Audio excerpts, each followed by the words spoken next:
Let your voices be heard on this National Stuttering Awareness Day. We'd like to welcome back Sherrikka Myers, author and founder of Every One Voice Matters. Welcome back. Thank you for having me. You've been a very busy lady lately. Yes. So you brought your second book. Yes. Congratulations on this. Thank you. First, for people who are unfamiliar with your organization, remind everybody what it's about and why you started it. Well, Every One Voice Matters is geared towards kids who stutter, have low self-esteem, lack self-confidence, and also anti-bullying, and really anything that actually hinders kids from becoming the best version of themselves. Because I grew up stuttering, so I know some of the challenges that kids face. And stuttering comes from different places. Yeah. Emotional trauma could be one. Correct. It could be genetic even. Where do you think your stuttering came from? Genetic. I Really? think I have a few, my mother said I have a few aunts down the line that actually stutter, but when I felt like I was the only one that actually sounded like that. Because to me, I never heard anyone talk like I did growing up, so my mother said it came down. And what do you think it was? That your mind was moving so fast that your mouth couldn't catch up? Or like, how did you kind of learn about, first of all, that you had a stutter and then starting to work through it and correcting it? Well, I learned when I noticed I didn't sound like my other brother, my sisters. I noticed, they would talk fluently, but it would take a while for me to get out one word. And I had a thing where I tapped my legs, and that right then I noticed I was different. I felt like I was different from everybody else. And reading is what actually helped me reading out loud. And a teacher actually gave me that idea to start doing that, but I didn't start doing it until an incident happened to me in middle school. Then I started doing it over the years.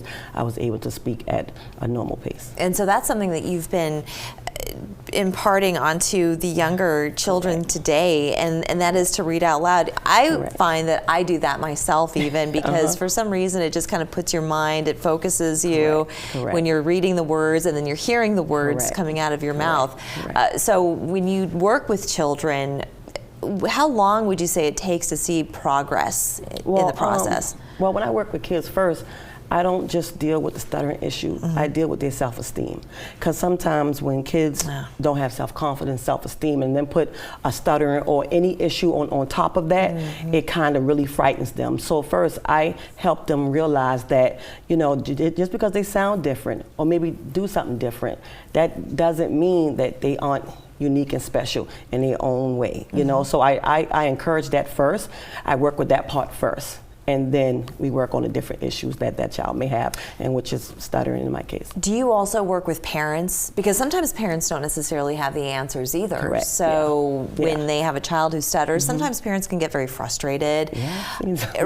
Right? Yeah, I can imagine. So what do you tell parents? I just tell the parents that they have to have patience. Yeah. And it's more frustrating to them than it is to the parents. So, imagine you having something to say, but just unable to say it. So trust me, it's more frustrating to the kid than it is to the parent. So I just tell parents, to have patience with your kid and actually help them read out loud, and work on the different techniques that the speech pathologists actually provide to the kids. Right, and you've done it in such a fun way too. You didn't bring Herbie with you today. No, not today. Not today, but tell us more about Herbie. Well, little Herbie is the anti-bullying mascot, and I designed him to look like my grandson, because I have a grandson named Little Herbie who actually stutters.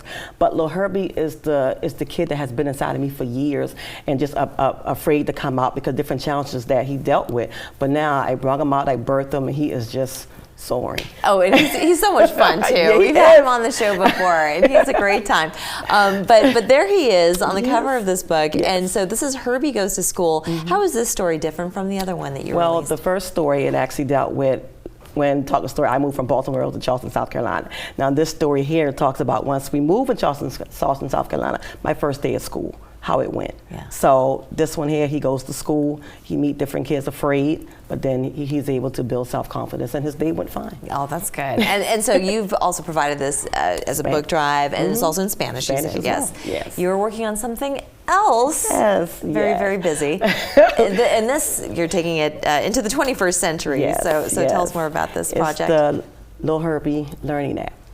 We have a learning app for kids. It's going to be dealing with social emotional learning, math, reading, English, science. It's just different criterias, different areas that kids need.